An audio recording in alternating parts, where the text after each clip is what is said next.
제가 돌아가서 이거를 다운로드 받아서 제가 올려도 괜찮을까요? 감사합니다.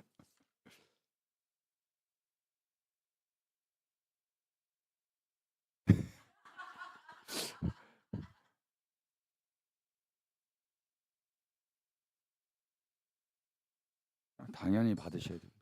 자, 67페이지.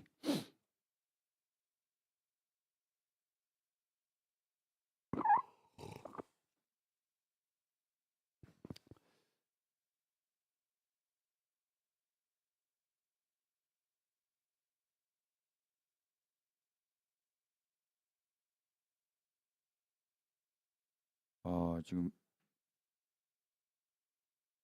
3, 4, 5, 3개가 남았네요. 예수님은 씨 뿌리는 자의 비유를 해설해 주신 다음에 등불 비유를 말씀하세요. 그러니까 첫 번째 비유가 씨 뿌리는 자의 비유고, 두 번째 비유는 등불 비유라는 거죠. 등불 비유는 씨 뿌리는 자의 비유만큼이나 교회 안에서 잘 알려져 있는 비유입니다.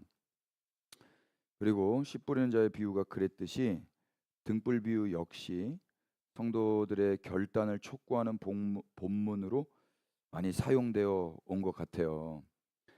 예수님께서 세상의 빛으로 오셨고 우리가 그 빛을 받았으니 세상의 등불이 되어 빛을 비추라는 충고와 명령의 말씀으로 이해되어 왔던 것입니다.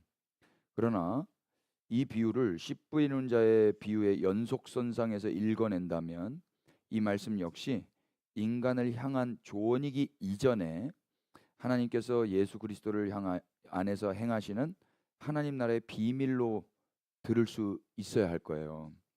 첫 단추였던 그 씨 뿌리는 자의 비유가 채워졌으니 이제 두 번째 단추를 한번 채워보자고요. 한번 읽어볼까요? 또 시작. 또 그들에게 이르시되.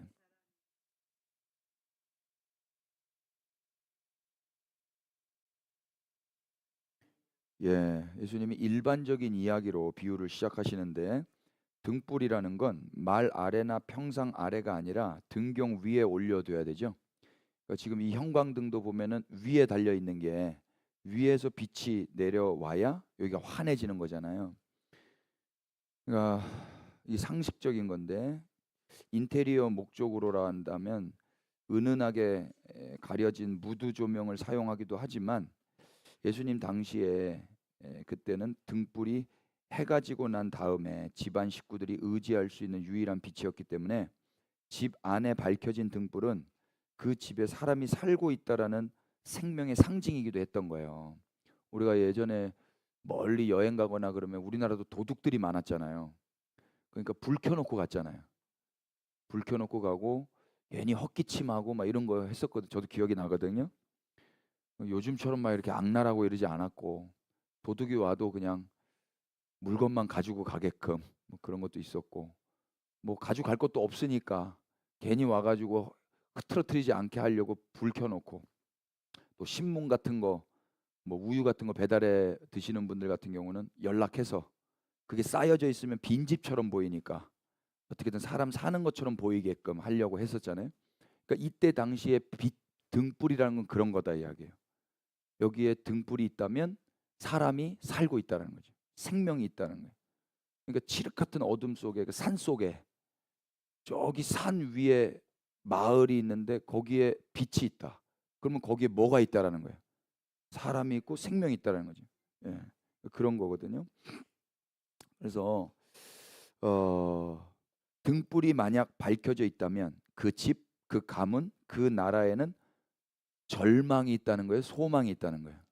소망이 있다는 거죠. 예수님 당시 이스라엘은 주권을 빼앗긴 나라였어요. 망한 나라.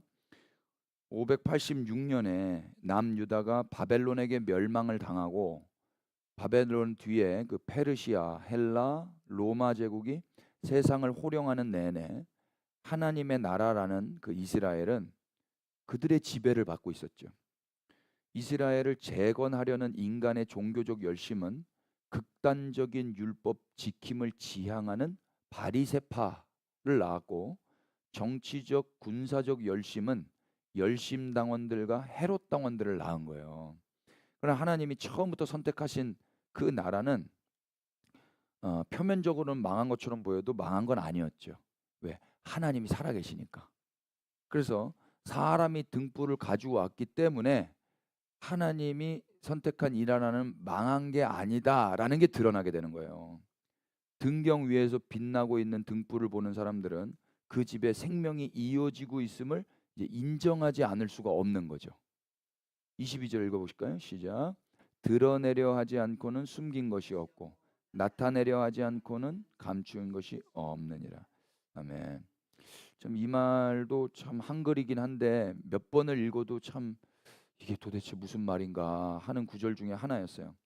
뭐 여러 번역본들 제가 올려놨는데 한번 읽어보시면 되겠고, 숨긴 것이라 할지라도 반드시 드러날 것이고 감추인 것이라 할지라도 반드시 나타날 거다. 현재 숨겨졌다고 해도 장차 드러날 것이고 현재 감추어졌다 해도 널리 알려질 것이다. 저는 이렇게 저 나름대로 해석을 해봤는데, 사람이 등불을 가져왔다면 드러내려 하지 않아도 숨길 수 없고 나타내려 하지 않고도 감출 수 없다. 제가 여기 호주머니에 불이 다 꺼져 있는데 후레쉬를 하나 들고 왔어요. 그러면 호주머니에 가려져 있어도 빛이 숨길 수가 없을 거 아니에요. 그죠? 그런 거예요. 예수님은 지금 이 이야기를 하고 싶은 것 같습니다. 반드시 언약을 이루시려는 하나님의 열심과 성실하심이 변함이 없으시기 때문에 황폐하고 척박한 땅에도 하나님의 나라가 올 수밖에 없는 것처럼, 망하고 기울어져 버린 소망 없는 민족과 가문이라 할지라도 등불을 가져와서 등경 위에 두어 빛이 비춰진다면 그 가문과 그 민족은 죽지 않았다고 드러내고야 말 거라는 거예요. 왜 등불을 가져와요?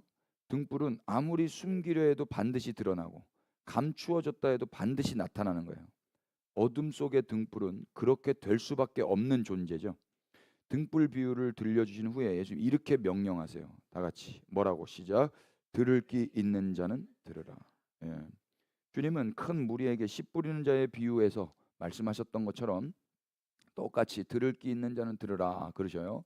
이 모든 비유가 사실 한 비유라는 것을 선명히 말씀하시는 것처럼 들을 귀 있는 자는 들으라로 이렇게 매듭을 짓는 거예요. 마가복음 4장에서 마가가 기록한 예수님의 가르침은 그래서 하나의 이야기인 거죠. 여러 가지 비유를 하지만 그거는 한 가지 이야기인 거예요. 그게 뭐예요? 하나님 나라의 비밀. 이 비밀이 신비라고 말했죠.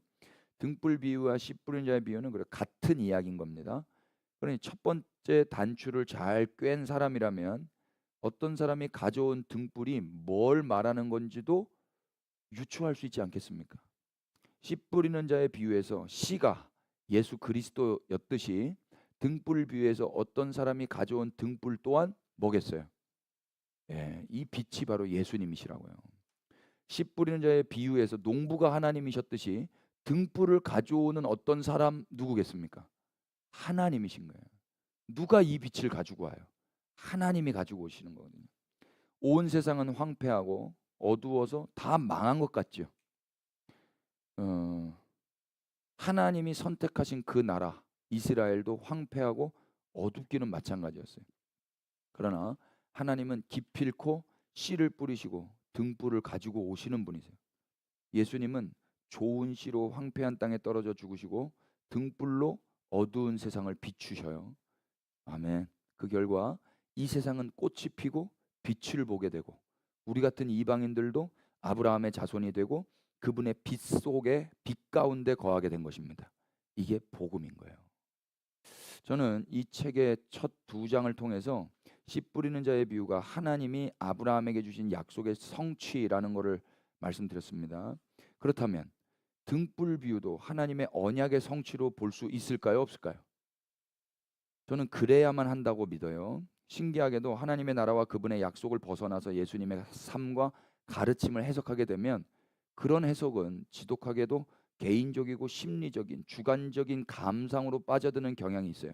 만약 이렇게 되면 하나님 나라의 복음을 들을 귀가 열릴 수가 없겠죠. 우리는 예수님이 하나님의 언약을 성취하러 이 땅에 오신 이스라엘의 메시아이시며 우리는 그분의 십자가 죽음과 부활로 인해서 마침내 언약에 참여하게 된 상속자로서 그분의 나라가 완성되기를 소원하며 사는 존재임을 잊어서는 안 될 것입니다. 이 견지 안에서만 등불 비유에 담긴 하나님 나라 복음을 들을 수가 있을 거예요. 우리 71페이지 여기 한번 보실래요? 밑에 리차드 헤이스, 이분이 1947년생이신데요. 올 1월에 돌아가셨어요. 제가 이분이 1981년도에 논문을 쓰신 게 예수 그리스도의 믿음이라는 논문이에요. 저는 이런 논문이 있는 줄 몰랐고, 그런데 제가 첫 시간에 말씀드렸던 내가 평생에 한마디로 뭘 전했는가 말한다 그러면 예수 그리스도의 믿음이라고 그랬잖아요. 근데 그걸 이분은 1981년도에 논문을 쓰신 거예요. 그 저는 이분을 만나고 싶더라고요. 너무 고마워서. 제가 작년에 미국 갔는데 그 듀크 대학교 교수님이셨거든요. 그 듀크가 요 좀 남부 쪽에 있어요. 제가 동부에 있었는데 차 타고 한 10시간 가면 있다는 거예요. 근데 너무 사역이 빡세가지고 못 갔죠. 그런데 올 초에 돌아가셨다는 거예요. 이제 못 만나요. 근데 너무 아쉬워요. 평생에 한번 제가 만나 뵙고 큰절 한번 올려드리고 싶었거든요. 고맙습니다. 감사합니다. 근데 이분이 뭐라고 하는가? 복음서가 단순히 교훈을 위해 기록된 것이 아니라 이스라엘의 성경에서 신비롭게 예표된 예수에 대한 증언임을 밝힌다. 학자가 하는 이야기예요. 그래서 구약 성경이 뭐냐면요, 예수님이 신비롭게 예표된 구약에서 말씀하신 그 하나님이다. 이게 복음서라는 거예요.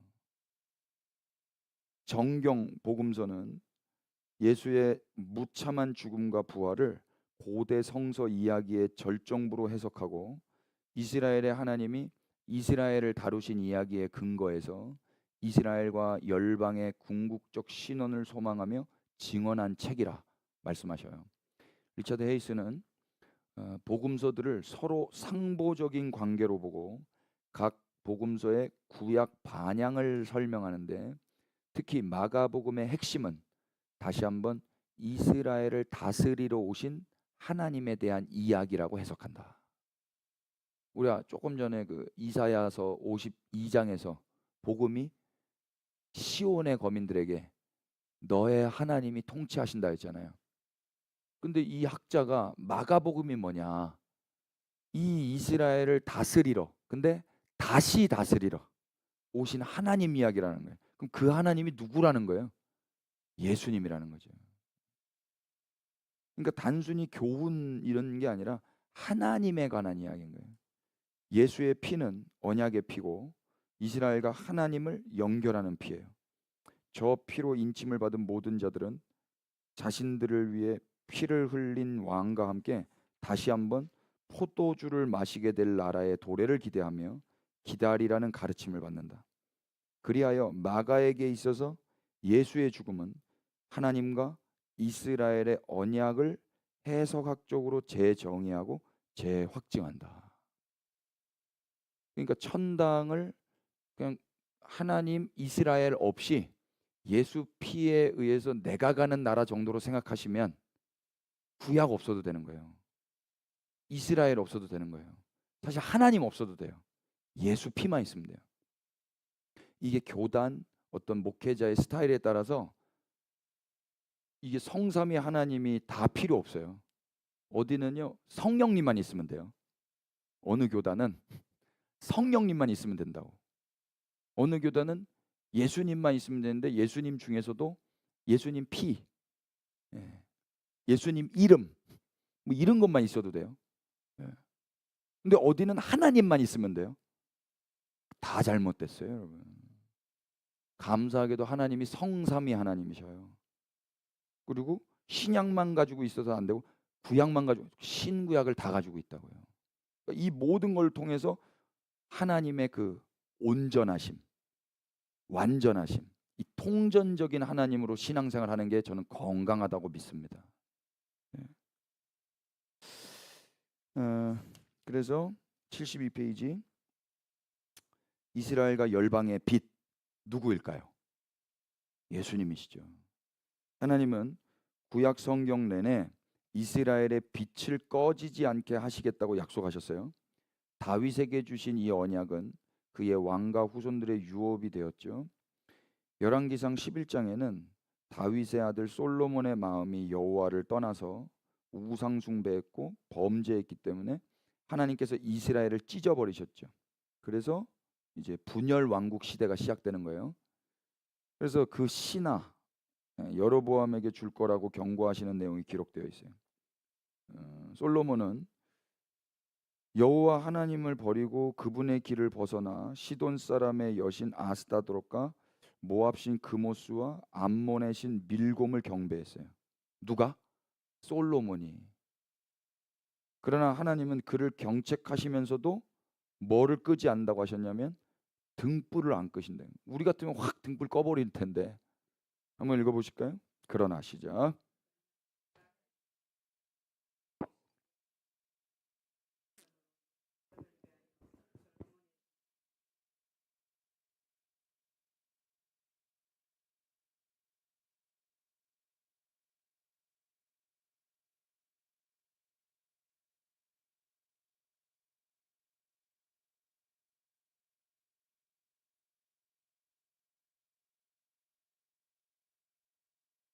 아멘. 솔로몬이 잘못했지만 하나님이 등불 끈다 안 끈다. 누구 때문에? 예. 이걸 은혜라고 하는 거예요. 솔로몬 근데 생전에는 그 온 나라를 그 손에서 빼앗지 않고 주관하게 하고 내가 그의 아들의 손에서 나라를 빼앗아 그 10지파를 줄 거다. 그의 아들에게는 내가 한 지파 주고 내가 거기에 또 내 이름 두고 택한 성읍 예루살렘에서 내 종 다윗이 항상 내 앞에 등불을 가지고 있게 하겠다. 그럼 솔로몬이 이 이야기 들으면 감사합니다 그래야 돼요? 가슴을 찢어야 돼요? 예? 자기 생전에는 안 일어난다니까 좋아하면 되겠어요? 근데 이만큼 쪼단 거예요, 솔로몬이.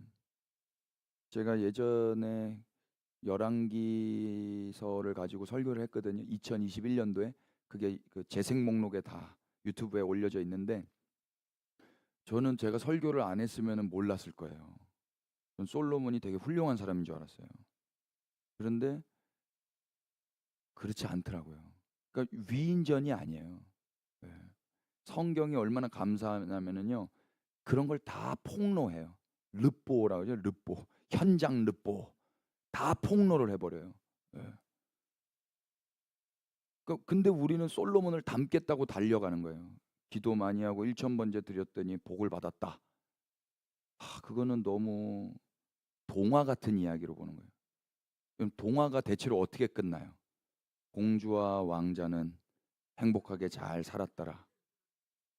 그 왜 그래요? 애들한테는 그 정도밖에 할 이야기가 없는 거예요. 동심을 파괴하면 안 되거든요. 그런데 현실이 그렇던가요? 공주와 왕자가 행복하게 잘 살았을까요? 삶이 그렇지 않더라고요. 공주와 왕자가 밥 먹을 때마다 싸우고요. 공주와 왕자가 병 걸려 죽을 수도 있고요. 이 삶이라는 게, 인생이라는 게 안 그러다라는 걸 우리 이제 알지 않습니까? 근데 애들은 몰라요. 애들은 모르는 거예요. 그러니까 성경을 초등학문 수준으로 읽으면 되겠어요? 그러니까 만약에 그렇게 동화책처럼 위인전처럼 그렇게 하면은 여기 계신 분들을 어린아이 취급한 거예요. 초등학생 취급한. 여러분 우리는 대학생들입니다. 하나님이 우리를 그렇게 높이신다고요. 그 말은 뭐예요? 삶이 녹록지 않다. 인생이 그렇게 동화책처럼 안 끝난다. 우리 다 알잖아요 이제. 그렇지만 살아봐야죠. 주님과 함께 거친 파도가 와도 잘 살아보겠습니다 하고 사는 자까지 장성했지 않습니까? 아멘. 예. 그러니까 어떻게 그렇게 간단하게 이렇게 하니까 이렇게 돼? 이렇게 하니까 이런 복을 받아? 그럼 이렇게 할게. 유아스러운 거예요. 유치원. 아니요. 하나님이 우리를 어디까지 자라나기를 바라세요? 그리스도의 장성한 분량까지. 예? 그럼 그리스도가 살았던 삶이 뭐예요? 십자가의 삶 아닙니까? 예? 억울한 삶이고 이해할 수 없는 신비로운 삶이라고. 왜 하나님이 인간이 돼? 왜 전능자가 무능해져? 모든 걸 다 하실 수 있는데 왜 안 살려냈어? 왜 죽도록 내버려뒀어? 그 삶을 살아보는 거란 말이에요. 그 삶을. 열왕기상 11장의 이 구절은 솔로몬 왕을 대적했다가 도망자 신세가 된 여로보암에게 아이야 선지자가 전한 하나님 말씀이에요. 솔로몬의 죄로 인해 찢겨나간 10지파는 여로보암에게 주어지겠지만 하나님은 다윗의 자손에게 한 지파를 남겨 등불이 꺼지지 않게 하시겠다고 약속하셨어요. 이스라엘이 아무리 망가지고 하나님의 길을 벗어났다 해도 하나님은 다윗에게 주신 약속을 지켜가시는 분이신 거예요. 다윗과 다윗의 아들 솔로몬이 어떤 삶을 살건 이 약속은 변한다 안 변한다. 예. 믿음 없는 아브라함에게 한결같이 신실하셨던 하나님은 다윗과 다윗의 후손들에게도 동일하게 신실하시죠. 하나님은 다윗 자손들의 어떠함에도 당신의 나라를 스스로 지키시는 분이세요. 한번 확인해 볼까요? 시작.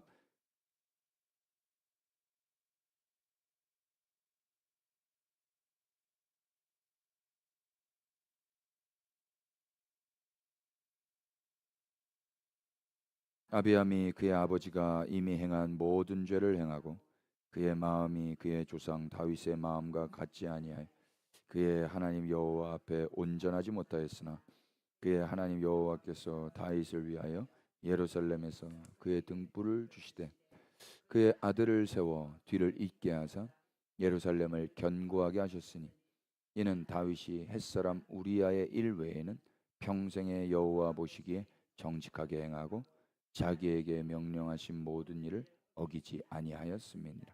아멘. 아이야 선지자의 예언대로 솔로몬의 아들 르호보암 때 나라가 남북으로 나눠요.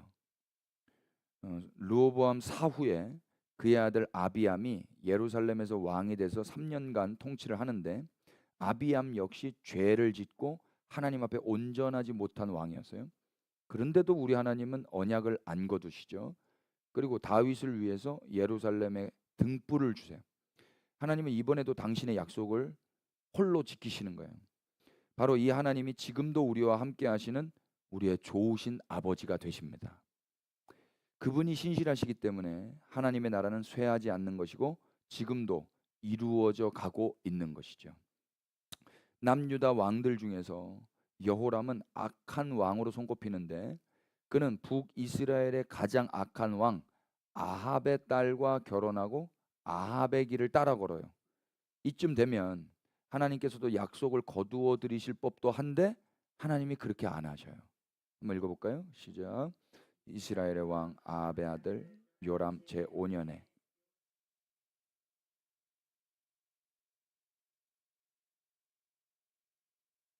요람이 왕이 될 때에 나이가 32세라 예루살렘에서 8년 동안 통치하니라. 그가 이스라엘 왕들의 길을 가서 아합의 집과 같이 하였으니 이는 아합의 딸이 그의 아내가 되었습니다. 그가 여호와 보시기에 악을 행하였으나 여호와께서 그의 종 다윗을 위하여 유다 멸하기를 즐겨하지 아니하셨으니 이는 그와 그의 자손에게 항상 등불을 주겠다고 말씀하셨음이더라. 아멘. 참 우리 하나님 속이 깊으세요. 이렇게 하나님은 이스라엘 역사 안에서 당신의 약속을 하나님이 성실히 지키시는 거예요. 인간들은 불성실해요. 근데 우리 하나님은 성실하세요. 이걸 우리가 노래로 신실하시다 그러는 거예요. 저는 예전에 신실하다라는 게 뭔 말인지 몰랐어요. 실신인 줄 알았어요. 실신. 그러니까 찬양을 하는데도 이 뭔 가사의 뜻을 알아야 찬양이 될 거 아니에요. 근데 누가 부르더라고. 신실하신 하나님. 그 울어. 왜 울지? 저게 뭐 무슨 뜻인데 울까? 울더라고요. 근데 그게 faithfulness예요. 믿음직스러우신이라는 거예요. 이분만 믿을 수 있다는 거예요. 예. 그 노래 아세요? 그 All my life you have been faithful. 내 평생 신실하신 주. 그걸 선하신 주님 이렇게 번역한 것 같은데 그게 이제 연세 많이 드시고 이제 돌아가실 날 얼마 안 남으신 분이 이제 인생을 돌아보니까 와 하나님은 진짜 한결같이 변함없이 성실하게 약속을 지키셨네. 그때 나오는 찬양이더라고요. 그러니까 어린 제가 신실이 무슨 뜻인지 알겠어요? 모르죠. 근데 이 세월이 지나고 보니까 약속을 받은 상태에서 세월이 지나고 보니까 이 약속이 이루어진 거예요. 그럼 이거 누가 이루었냔 말이죠. 내가 이뤘어요? 그분이 이루셨어요. 그러니까 그분이 이루신 그 지점에 비로소 손이 올라가고 신실하신 주님을 찬양합니다. 이게 되는 거더라고요. 그러니까 요한계시록의 그분들 예배하시는 분들은요. 그 과정 가운데서 주님의 그 신실하심의 은혜를 받은 자들인 거예요. 그러니까 세세 무궁토록 손을 내릴 수가 없는 거예요. 예. 이분들이 훌륭해서 이분들이 훈련 받아서 예배를 한 게 아니라 예배가 어떻게 훈련으로 됩니까? 예배가 훈련으로 돼요? 예배가 예배가 훈련으로 안 됩니다. 예. 훈련으로 되는 것도 이상하고 그 훈련을 시키겠다는 분도 대단하신 분이고 제가 대통령이 되겠습니다. 어떻게 그 말을 할까? 어떻게 그 말을 해요, 여러분? 대단하신 분들이에요, 진짜. 우리 예수님 보세요. 내가 왕이 되겠습니다. 그러셨어요? 안 그러신다니까요. 기독교는 그게 아니에요. 그 대단하신 분들이에요. 내가 뭐를 하겠다라는 분들은 진짜 대단하신 분들 같아. 뭘 저는 못 하겠어요. 제가 개척교회 목사잖아요. 개척교회 목사가 딱 되고 보니까 전도를 못 하겠어요. 전도를. 전도를 안 했어요.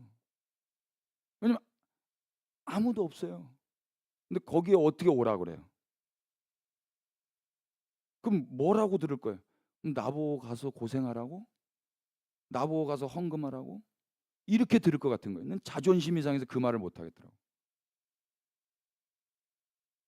하나님이 시작하셨으니까 하나님이 하세요. 하나님은 그렇게 하신다 하셨거든요.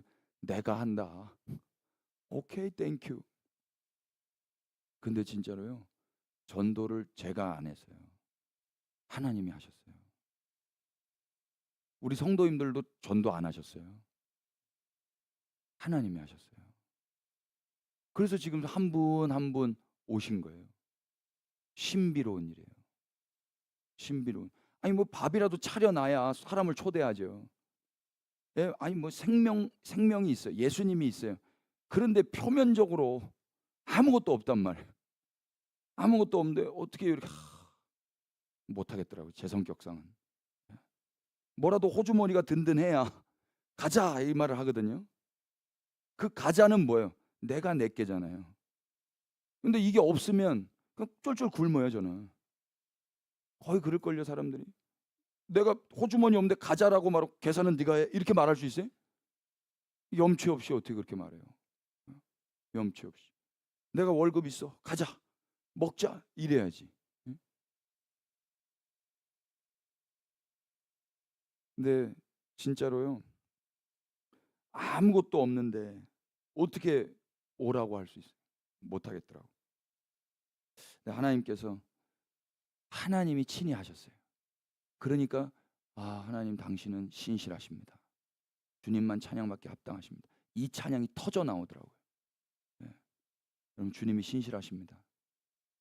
약속을 받은 자만 알게 되는 거예요. 성경의 그 약속이 그래서 저는 궁금한 게 이 약속이 이루어질 날을 소망하는 거예요. 그리고 그날에 그 찬양을 드리고 싶은 거예요. 하나님, 말씀하신 대로 정말 이루셨군요. 주님만 진짜 세세뭉토록 찬양받기에 합당하신 분이 옳습니다. 예. 이 노래 하고 싶지 않으세요, 여러분? 그래서 기도하는 거예요. 주님, 주님의 뜻을 이루시옵소서. 저는 주님이 신실하신 분이라고 세세뭉토록 찬양받기를 원합니다. 그러려면 주님이 이루셔야 됩니다. 어서 이루시옵소서. 예. 이게 그분의 나라를 구하는 거라고. 주님이 찬양받으실 그 나라를 고대하면서. 예. 다른 목적이 있는 게 아니에요. 다른 목적이 뭐가 있겠어요? 예. 뭐가? 자, 예수님의 말씀을 듣고 있던 당시의 유대인들은 등불을 가져오는 어떤 사람에서 다윗의 등불의 심상을 떠올렸을 거예요. 구약 성경을 읽어본 유대인들이라면. 우리가 구약 성경 이 역사서 읽다 보면은 막 사람 이름도 많이 나오고 막 이러니까 그냥 넘길 때가 많아요. 근데 유대인들 입장에서는 이게 자기들 족보라고요. 그리고 자기 역사책이잖아요. 그리고 이게 역사 안에서 하나님이 약속을 하셨다는 걸 이들은 기억을 하고 있다고. 그러니까 등불, 다윗의 등불, 이거가 가슴에 있는데 예수님이 오셔서 등불을 이야기하신다고. 그러면 그 등불? 여기에서 말한 그 등불 말하는 거야 너? 이렇게 접근할 가능성이 우리보다는 훨씬 크지 않습니까? 그 이야기를 드리고 싶은 거예요. 예수님의 등불 말씀은 하나님 나라 백성이라는 정체성을 가지고 메시아를 고대하던 그들에게, 유대인들에게 하나님이 그들을 여전히 버리지 않으셨고 등불, 곧 메시아를 보내서 구원하신다는 복음이에요. 지금은 한 치 앞도 보이지 않는 어둠이지만 다윗의 자손인 예수님 당신이 하나님이 들고 오신 등불이라는 것을 보게 되리라는 약속, 곧 어떠한 방해와 장벽 가운데서도 결코 쇠하지 않는 하나님의 나라에 대한 소망의 메시지, 이게 바로 등불 비유인 거죠. 여기서 끝이 아닙니다. 하나님은 당신의 종을 통해서 다윗에게 하시는 언약, 이걸 이스라엘뿐만 아니라 이방까지 확대시키셨어요. 하나님이 가져오신 등불로 말미암아 하나님의 나라가 건재해지고 이방인들에게까지도 은혜가 넘쳐 흐르게 되는 거죠. 이 또한 하나님이 선지자 이사야의 입을 통해서 미리 약속하신 거예요. 한번 읽어보십시다. 내가 시작.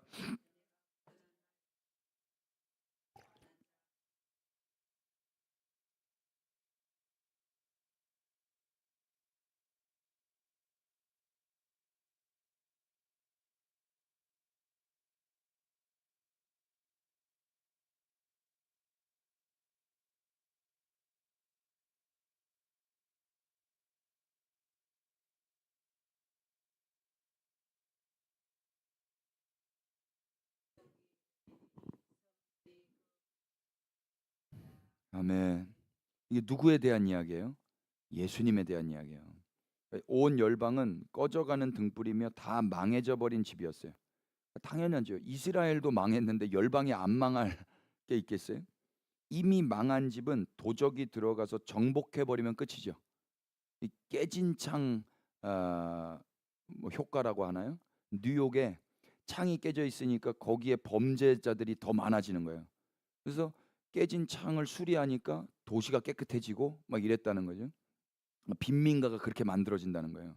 그러니까 이미 망가져 있고 황폐되어 있어요. 그러면 그냥 끝난 거예요. 그냥 죄를 저었으면 등불을 꺼버리면 그만일 텐데 하나님은 그러지 아니하시고 등불이 꺼지지 않도록 당신의 종을 보내셨어요. 하나님이 기뻐하시는 자였고 하나님이 선택하신 자, 하나님이 붙드시는 종이셨어요. 그분이 바로 예수 그리스도십니다. 더 나아가서 그분은 이방에 베푸는 정이셨어요. 내가 정의를 이방 땅에도 내가 베풀겠다. 이걸 은혜라고 해요. 이 일을 행하신 하나님의 종이 바로 예수님이신데 하나님은 당신의 약속을 이루시기 위해서 당신이 택하신 종을 통해 등불이 꺼지지 않게 하시는 거예요. 그 결과 오늘 우리에게까지 그 빛이 임했고 하나님의 백성들이 탄생했고 하나님의 나라가 우리 가운데 임하게 된 거예요. 이 은혜를 받은 자는 야, 이거 미스테리다. 어떻게 내가 이 은혜를 받았는가? 하나님의 나라는 참 신비롭고 비밀스러운 거구나. 이렇게 고백하게 된다고요. 등불 비유를 하나님 나라 차원에서 보아야 되는 이유는 등불 비유를 마무리하면서 예수님이 이렇게 말씀하시기 때문이죠. 다 같이 또 시작. 또 이르시되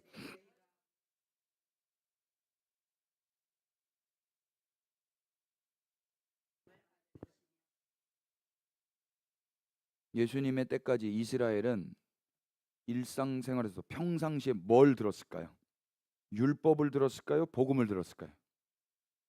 율법과 복음을 한마디로 이렇게 다르게 표현하면 율법은 인간이 해야 하는 일이에요. 복음은 하나님이 행하신 일이에요. 그럼 구약 성경을 가지고 평생 신앙생활했던 이스라엘 백성들, 그들은 뭘 많이 들었겠어요? 율법을 들었죠. 굿 어드바이스를 많이 들었단 말이에요. 안타깝지만 그렇게 하나님이 행하신 일이 아니라 인간들이 해야 하는 일, 그 율법을 이스라엘이 들었을 겁니다. 거기에 집중했던 그들은 하나님의 약속까지도 율법으로 착각을 하게 되는 거예요. 약속은 하나님께서 예수 그리스도 안에서 행하시는 일이에요. 인간이 예스할 인간이 있다 없다. 우리 아까 고린도 후서 1장 읽었지 않습니까? 하나님의 언약은 누구 안에서 예가 된다고 그랬어요? 그리스도 안에서. 유대인 안에서 예가 되는 게 아니에요. 이방인 안에서 예가 되는 게 아니라 다 실패했다고요. 다.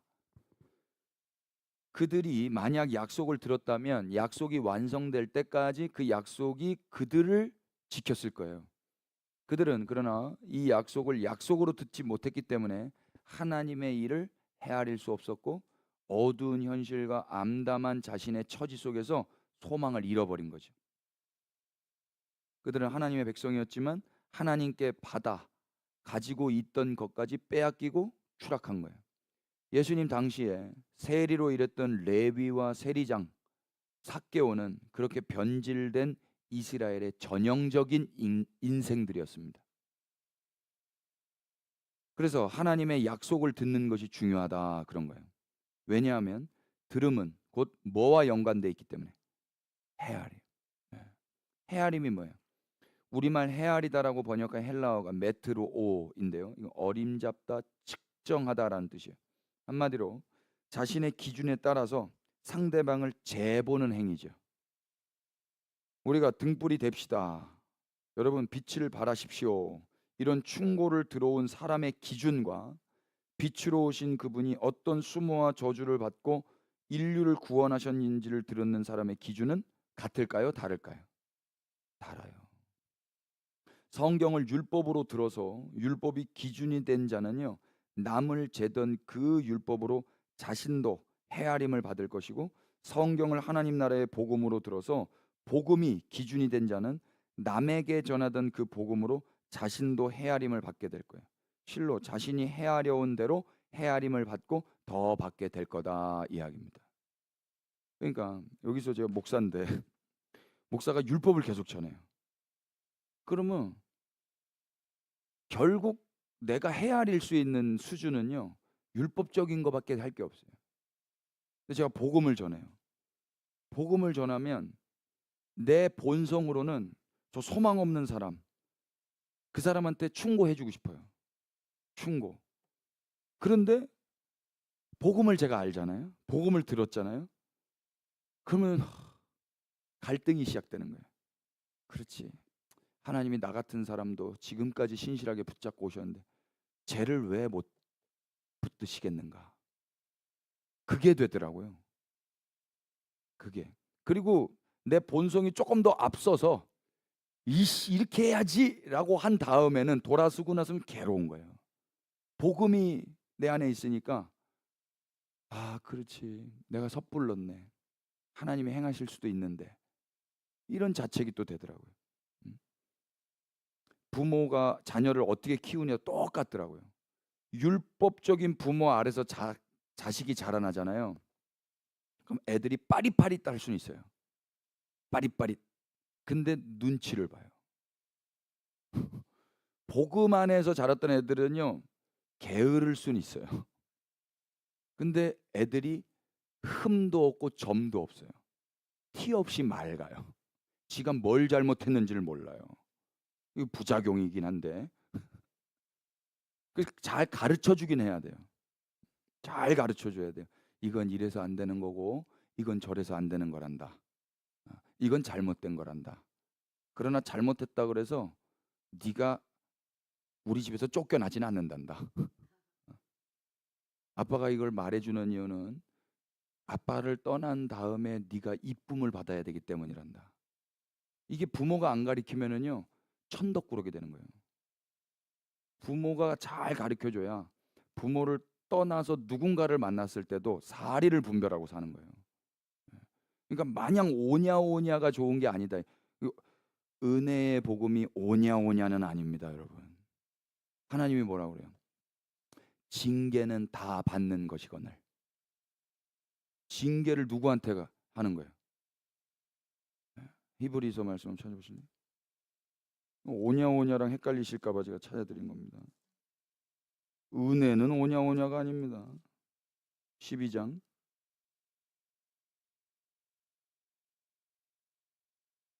5절 또 아들들에게 권하는 것 같이 너희에게 권면하신 말씀도 잊었도다. 일러스되 내 아들아 주의 징계하심을 경히 여기지 말며 그에게 꾸지람을 받을 때에 낙심하지 말라. 주께서 그 사랑하시는 자를 징계하시고 그가 받아들이시는 아들마다 채찍질하심이라 하였으니 너희가 참음은 징계를 받기 위함이라. 하나님이 아들과 같이 너희를 대우하시나니 어찌 아버지가 징계하지 않는 아들이 있으리요? 징계는 다 받는 것이거늘 너희에게 없으면 사생자요 친아들이 아니니라. 아멘. 우리가 그분의 자녀가 되었습니다. 아멘 합시다. 그러면 징계는 다 받는 거예요. 왜 받는 거예요? 하나님의 아들다운 모습으로 자라나야 하기 때문에. 제가 저희 집 애들 막 말썽쟁이 막 천덕꾸러기 이렇게 내버려 두겠어요? 내버려 안 두죠. 그래서 처음에는 제일 쉬운 방법이 뭐냐면 혼내는 거예요. 어허. 근데 어허가 안 먹혀요. 어허로 사람이 안 바뀐다니까요.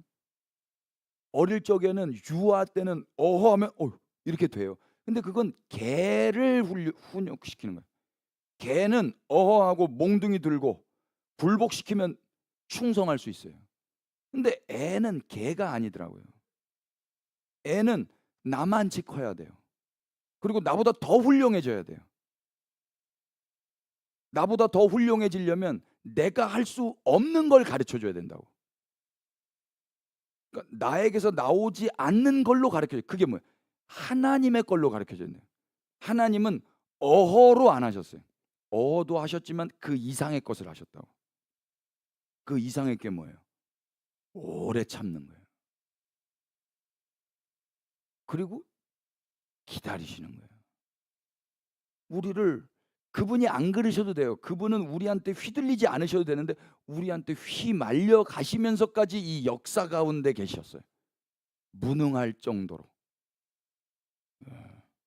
그분이 무능해서 그런 게 아니라 그분이 능력이 있어서 그렇게 하신 거예요. 우리는 그 능력이 없으니까 확 그냥 화를 내고 마는 거예요. 그래서 애들이 말 잘 들으면은 그게 내가 잘한 줄로 착각을 해요. 그리고 애들이 그것 때문에 상처받으면 또 자책해요. 그런 게 아니더라고요. 그런 게. 그러니까 사랑을 해야 돼요. 사랑을. 사랑을 하는 과정 속에서는 이 속이 다 문드러지는 거예요. 9절 보세요. 또 우리 육신의 아버지가 우리를 징계하여도 공경하였거든. 하물며 모든 영의 아버지께 더욱 복종하며 살려하지 않겠느냐. 예, 징계를 해도 쫄아가지고 무서워가지고 공경하는 게 아니라 진짜 사랑으로 말미암아 오래 참음과 이 징계를 이 균형 있게 해주신 그 하나님 아버지를 우리가 경험하면 우리는 즐거이 복종하게 돼요. 그들은 잠시 자기의 뜻대로 우리를 징계하였거니와 오직 하나님은 우리의 유익을 위하여 그의 거룩하심에 참여하게 하시느니라. 무릇 징계가 당시에는 즐거워 보이지 않고 슬퍼 보이나 후에 그로 말미암아 연단 받은 자들은 의와 평강의 열매를 맺느니라. 결국 그 열매를 그들이 맺어 먹게 하시기 위해서 하나님께서 징계도 허락하시는 거예요. 징계도. 예. 징계도 좋은 거예요. 꼭 필요한 거예요. 자녀만 받는 거예요. 근데 생각하는 그 징계가 뭘까? 우리가 생각하는 그걸 다 뛰어넘는 거예요. 예.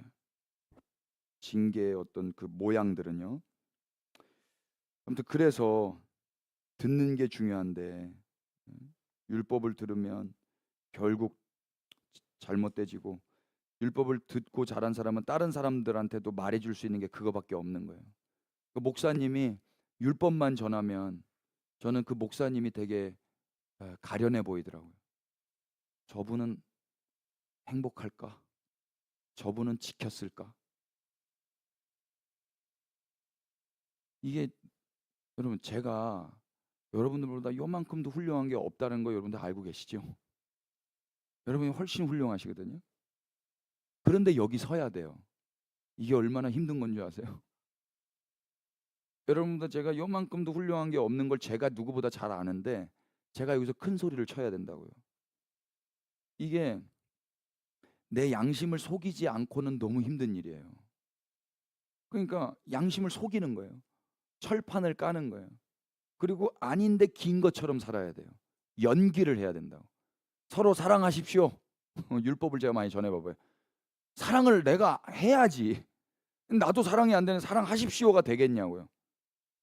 그런데 그거밖에 할 게 없는 거야. 그러면 내 혼자 골방에 들어갔을 때 너는 사랑이 되니? 넌 사랑해?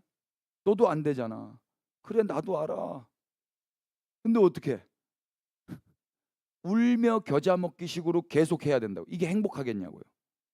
근데 이건 누가 무덤을 내가 내 무덤을 스스로 판 거예요. 누가 그런 거 하라고 그랬어요? 복음을 전하라고 그랬다고요. 복음은 뭐예요? 주님이 우리를 사랑하십니다. 라는 소식이잖아요. 어드바이스가 아니라. 나도 사랑 못했고 너도 사랑 못했지만 주님이 널 사랑하셨습니다. 이 소식을 전하러 여기를 쓰는 거거든요. 이게 자유예요. 이게 힌두교는 아니에요. 힌두교는 내가 열심히 그걸 지켜야 되는 거예요. 힌두교의 유명한 분 깐디라고 아세요? 저 안경 쓰면 깐디처럼 보이는데, 어떤 아버지가 자기 자식을 깐디 선생님 만나러 간 거예요. 깐디가 유명하니까, 권위가 있으니까. 근데 깐디 강의를 듣고 이분이 깐디 선생님한테 부탁했어요. 선생님, 우리 아들한테 딱 한마디만 해주세요. 뭘 말해드릴까요? 사탕 좀 끊으라고 말해주세요. 우리 아들이 내 말을 안 듣습니다. 선생님이 말하면 끊을 것 같습니다. 깐디 선생님이 한참 보더니 2주 후에 오세요 그랬어요. 깐디가 그러니까 2주 후에 2주를 기다렸다 다시 갔어요. 선생님 왔습니다. 우리 아들한테 한마디만 해주십시오. 2주 후에 다시 오세요 그러더라고. 왜 그러시나? 근데 또 어쩔 수 없이 2주 지나갔다 갔어요. 그랬더니 선생님 이제 한 달 됐습니다. 한마디만 해주십시오 우리 아들한테. 네, 말씀드리겠습니다. 아들아, 아버지 말대로 사탕 끊어야 된다. 사탕이 몸에 좋지 않다. 이빨 썩는다. 그러니까 아들이 아멘하고 순종해서 사탕을 딱 끊은 거예요. 너무 감사해가지고 이 아버지가 선물 사들고 깐디 선생님 또 찾아갔어요. 선생님 너무 감사합니다. 우리 아들이 사탕을 끊었습니다. 선생님 말 덕분입니다. 고맙습니다. 아유, 다행이네요. 잘 됐습니다. 근데 선생님 한 가지 궁금한 게 있어가지고, 왜 처음에 말씀 안 하시고 2주 또 2주 한 달 뒤에 그렇게 말씀하신 거예요? 깐디가 나도 사탕을 못 끊었습니다. 나도 사탕을 먹습니다. 그래서 내가 못 끊은 걸 저 아이에게 말하지 못했습니다. 이게 힌두교예요. 그러면 사탕은요, 어금니 깎 깨물면 끊을 수 있어요. 근데 죄는 끊을 수 있어요? 아니, 사탕도 못 끊어요. 저는 끊어요. 너 오늘부터 커피 먹지 마 그러면 안 먹지 뭐 할 수 있겠어요. 커피는 그렇고 기호식품은 그럴 수 있다고. 밥 끊어. 밥 끊을 수 있어요. 습관도 하나 못 바꾸는 게 우리 인간들인데 어찌 내가 하고 나서 전할 수 있냔 말이에요. 기독교는 그런 게 아니라고요. 내가 사탕 끊으면 당당하게 말할 수 있어요. 근데 내가 사탕 못 끊으면 말 못 한다고? 복음이 그런 거예요. 복음은 때를 얻든지 못 얻든지 전파되어야 되는 거예요. 왜? 이건 내가 한 일이 아니라 그분이 행하신 일이기 때문에. 근데 이게 잘못되면 내가 깨끗하게 살고 욕심 안 부리고 사랑하고 율법 지켜서 올라오려고 하는 거예요. 그러면 내 의가 들어가는 거예요. 내가 이만큼 했으니까 말 들어. 내가 해보니까 이게 맞아. 나만 따라와. 그거는 교회 하시면 안 되고 그냥 그런 공동체 만드시면 돼요. 그런 정치 집단 만드시면 된다고. 교회는 그런 게 아니에요. 교회는 사람 따라가는 겁니까? 어린 양 따라가는 겁니다. 사람들은 다 실패한 사람들밖에 없는 거예요. 다 믿지 못할 사람들인 거예요. 그런데 하나님이 그 믿지 못할 사람들 중에 최고 믿지 못할 사람, 저 같은 사람을 담임 목사로 부르신 거예요. 아이고 왜 그러셨어요? 그래야만 나를 자랑하지. 너 자랑 못하게 하려고. 미련한 거, 천한 거,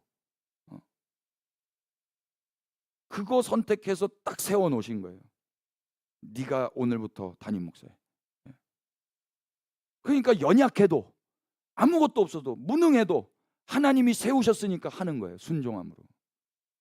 능력으로 하는 게 아니라고요. 내 힘으로 하는 게 아니에요. 그런 공동체는 잘 돼도 그게 저주예요.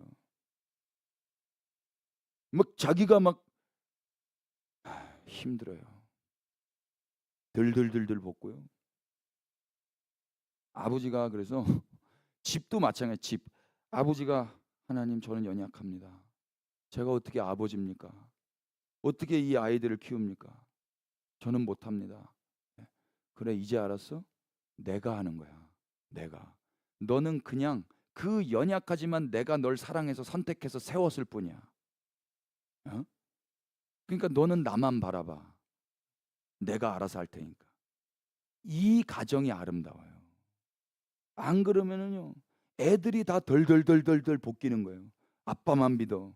아빠 말만 따라. 아빠가 이렇게 말하고 그래서 잘 됐어 안 됐어? 그러면 애들이 똑같이 큰다고요. 똑같이. 부모가 말해줄 게 뭐가 있어요? 아빠 믿으면 안 돼. 하나님만 믿어야 돼. 너 아빠 봐봐. 아빠가 믿을 게 뭐가 있어? 그런데 하나님이 여기까지 아빠를 인도해 오셨어. 너의 아버지가 내가 육신의 아버지긴 하지만 너의 영원한 아버지는 하나님이 너의 아버지셔. 아빠가 죽어도 하나님은 영원하셔. 그분만 바라보고 잘 살아라. 부모가 해줄 게 이거밖에 없어. 목사도 마찬가지예요. 주님이 여러분들의 목자가 되십니다. 그분이 우리의 등불이시라고요. 그 등불 이스라엘이 끄고 껐는데 하나님이 끄세요 안 끄세요? 안 끄신다는 거예요. 그게 예수님이에요. 그러므로 우리는 뭘 듣는가 스스로 삼가해야 돼요. 이스라엘이 그랬듯이 약속을 율법으로 들어서는 잘못되는 겁니다. 씨 뿌리는 자의 비유도 등불 비유도 내가 뭔가를 하기 위해서 읽고 들을 이야기가 아니에요. 우리는 우리가 율법으로 헤아리던 것들을 복음에 비춰서 진지하게 돌아봐야 돼요. 먼저 생각해야 될 건 이스라엘입니다. 우리는 현재 이스라엘을 어떻게 헤아리고 있습니까? 복음과 약속을 들은 자라면 이스라엘을 향해서 저건 끝났다 이렇게 말하면 돼요 안 돼요? 안 되죠.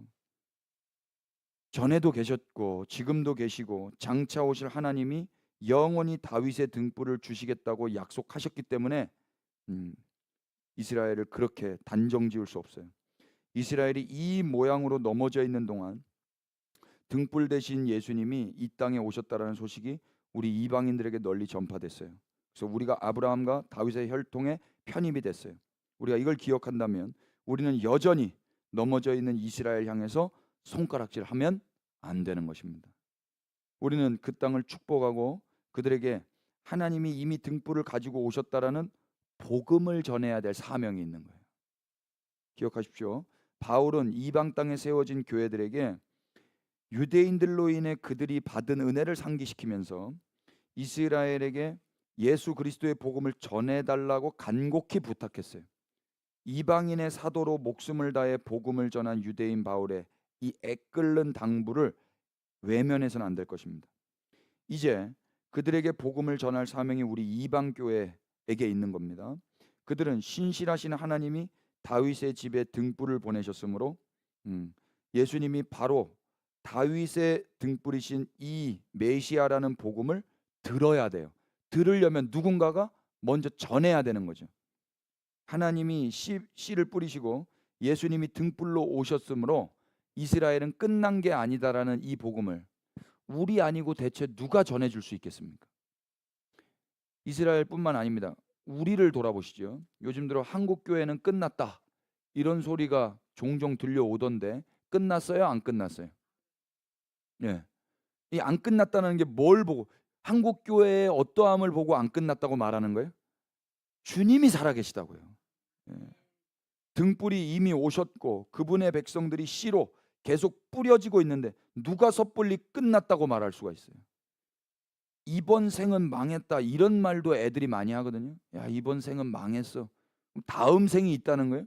불교인들이나 하는 말이에요. 환생하는 게 있어요? 없어요. 이런 말이 다 원수가 다 뿌려놓은 씨예요. 복음을 들었다면 그렇게 헤아리고 단정지어서는 안 될 것입니다. 하나님이 끝내시기 전에는 결코 끝난 게 아닌 거예요.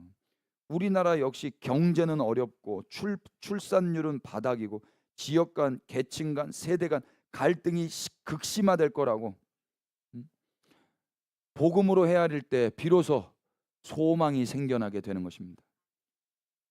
하나님은 꺼져가는 등불을 끄지 아니하시고 계속해서 신실하게 씨를 뿌리시고 계시기 때문에 어떠한 상황 가운데서도 교회는 사실에 반응하지 않고 진리에 반응하며 살아보는 것입니다.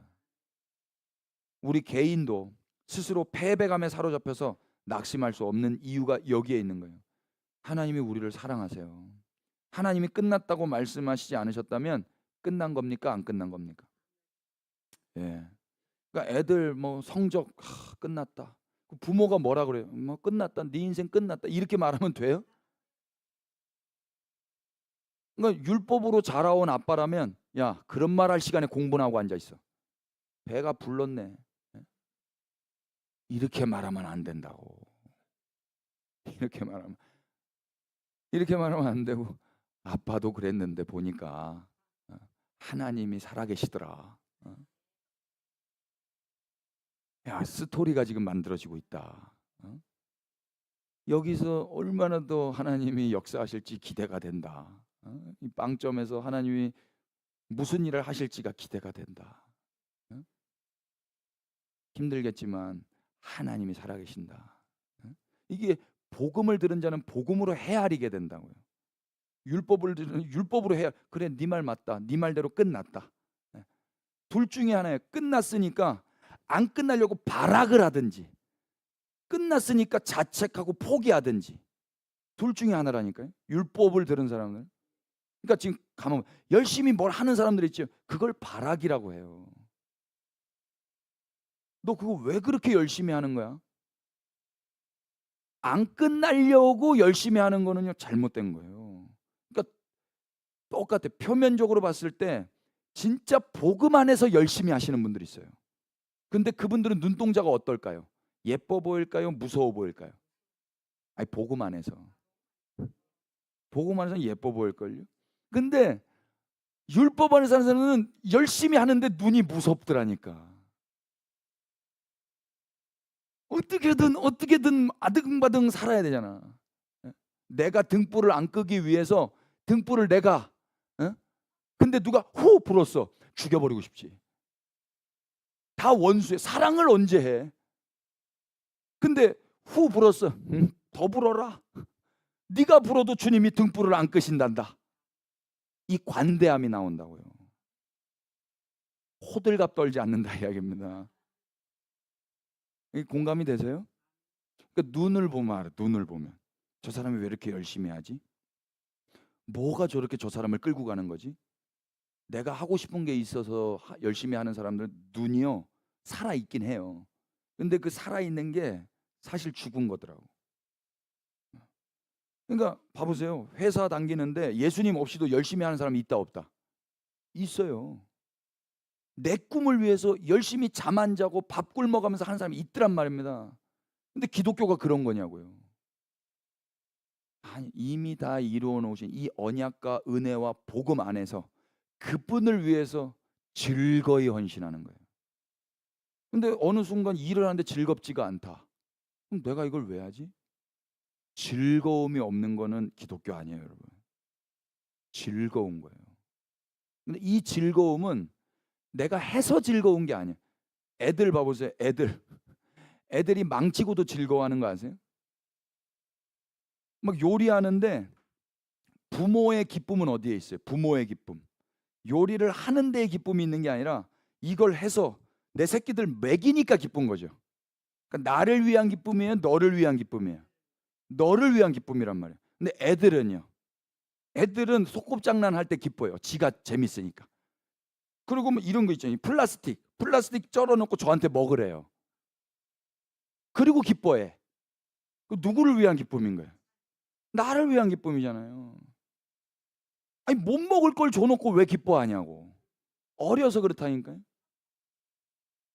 어려서. 그러니까 여기서 못 먹을 걸 줘놓고 아유 난 설교했다. 기쁘다. 사람들도 날 따라온다. 어려서 그런 거예요. 성숙한 사람은요. 줘도 아이고 국이 짜지 않나. 아이고 엄마가 지금 나이가 들어가지고 간을 요즘에 못 본다. 엄마 맛있어요 맛있어요 그래도 아이고 뭐 맛있냐 그냥 된장만 풀었는데. 예. 좋은 걸 주고 나서도 미안해한다고요. 그게 어른들이잖아요. 좋은 걸 줘도 미안하다. 내가 너한테 준 게 없어서. 어머니들 맨날 미안하다. 내가 가난해서 너한테 그걸 못 해줬다. 미안하다. 미안할 게 뭐 있어요. 어머니가 낳아주고 예? 공부 가르쳐주고 이렇게 크게 해줬는데. 예? 그러면 그렇게 사랑받은 자식이 당연히 엄마 미안해야 돼. 엄마 그때 나 학원 안 보내줬어. 이제 아는구만 우리 엄마가. 이런 싸가지 없는 놈이 있겠어요 없겠어요? 이런 가정에는 없어요. 그런데 엄마가 이렇게 말하는 집이 있어요. 너는 임마 엄마이지만 안 된다 너. 엄마가 너 낳느라 그게 고생하고 너. 그러면 애들이 꾹꾹 참다가 나이 들고 그러면 어머니 저도 한 말씀 드리겠습니다. 어머니 저한테 그러지 마셔야지요. 막 이러면서 막 어머니 속상했습니다. 막 이러면서. 예? 아니 드라마에서 그런 안 돼. 여러분 하나님이 우리에게 사랑을 해주셨습니다. 우리가 그 사랑을 받고 자랐으면 우리도 주님을 사랑해 보는 겁니다. 예? 주님 이제 더 이상 안 주셔도 됩니다. 충분합니다. 제가 있는 거 가지고 잘해 볼게요. 응? 제가 이제 기도를 할 때 간구가 먼저 튀어나올 때마다 얼마나 송구한지 몰라요. 예수님 처음엔 뭐가 나와야 돼요? 예수님 해놓고 예수님 이거 주세요 저거 주세요 저거 주세요 저거 주세요 그렇게 하실 줄로 믿습니다 아멘 이렇게 끝나. 아니 어릴 적엔 그렇게 할 수 있는데 아유 아들아 내가 아침을 줬단다. 아이고 하나님 아버지 감사합니다. 아들아 내가 네 건강을 줬단다. 아버지 하나님 감사합니다. 아들아 내가 너에게 오늘 이 기회를 줬단다. 감사합니다. 감사가 먼저 와야죠. 그분이 누군지를 안다면, 그분이 나에게 행하신 일이 뭔지를 안다면. 근데 아버지 하나님 제가 이걸 하려고 하는데 아직도 제가 미숙합니다. 주님은 저에게 선한 걸 완전하게 다 주셨는데 아직도 제가 부족합니다. 어떡하죠? 주님, 주님의 영이 저를 붙들어 주세요. 은혜를 또 구할 수밖에 없습니다. 오늘 하루 주님이 주신 날 망치지 않고 살 수 있도록 주님 붙잡아 주세요. 그리고 하나님, 여전히 저는 연약하지만 주님의 나라와 의를 구하라고 하신 그 뜻을 제가 살아보고 싶습니다. 주님, 그 선하게 인도해 주세요. 그 간구가 뒤에 나와야 되지 않겠어요? 기도를 하는데 목사쯤 되면 그래야 되는데 막 호들갑 떨면서 이거 주세요, 저거 주세요. 아이고야. 자기를 밉게 여기게 된다고요. 은혜를 받은 자만. 축복합니다. 여러분들은 훌륭하실 겁니다.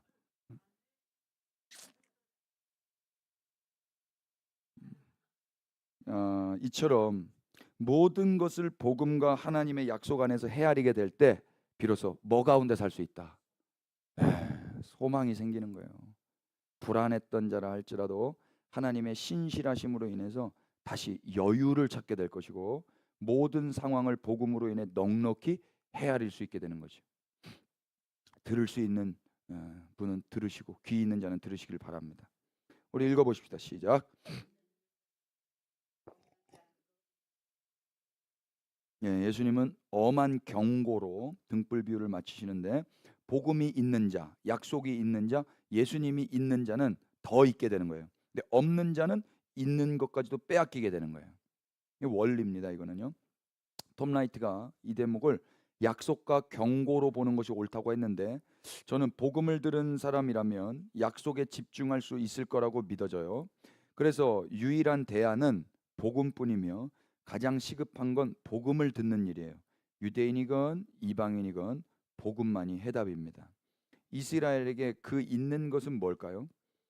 로마서 9장에 따르면 이스라엘은 양자됨, 영광, 언약, 율법, 예배, 약속이 그들에게 있었어요.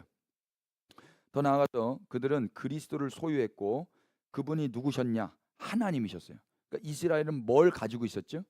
하나님을 가지고 있었다 이야기예요. 하나님을. 이스라엘은 약속을 듣지 못하고 율법만 듣다가 뭘 잃어버릴 위기를 받은 거예요? 하나님을 잃어버릴 위기 앞에 지금 넘어져 있는 거예요. 근데 그건 이방인의 때가 차기까지 하나님께서 그들의 귀를 닫아두셨기 때문에 이루어진 일이라고 성경이 말을 해요. 이방인의 때에 은혜의 시기를 살고 있는 이방 교회에게 그 있는 것은 예수 그리스도 한 분이어야 마땅하겠지만 실상은 다른 것들이 많았던 것 같습니다. 한국 교회는 코로나 바이러스가 전 세계를 휩쓴 3년의 기간 동안 많은 걸 잃었어요.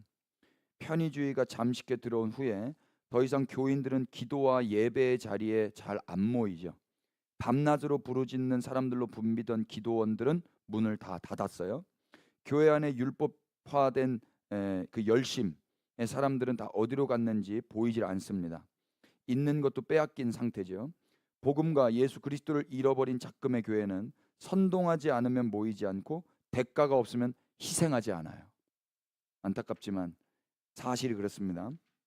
복음보다는 충고가 많았고 협박과 선동과 기복이 많았던 까닭이라고 저는 진단을 합니다.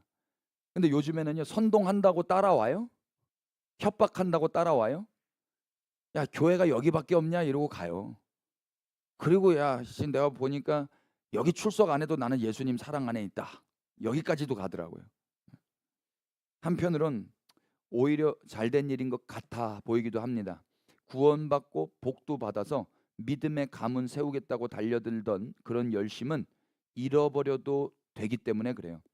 겸손히 인정하지 않을 수가 없습니다. 열심은 있었는데 복음은 없었고 복받을 설레임과 내가 한 만큼 채워주실 거라는 기대는 있었는데 하나님 나라의 복음과 약속을 성취할 것에 대한 믿음은 없었던 거죠.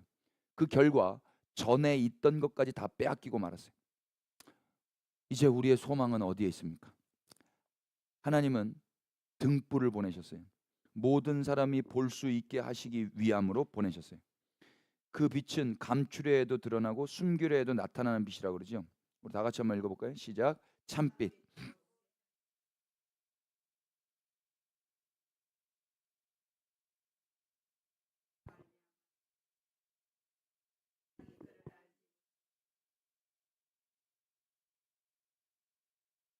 예, 빛이 왔지만 감추어졌고 숨겨졌어요.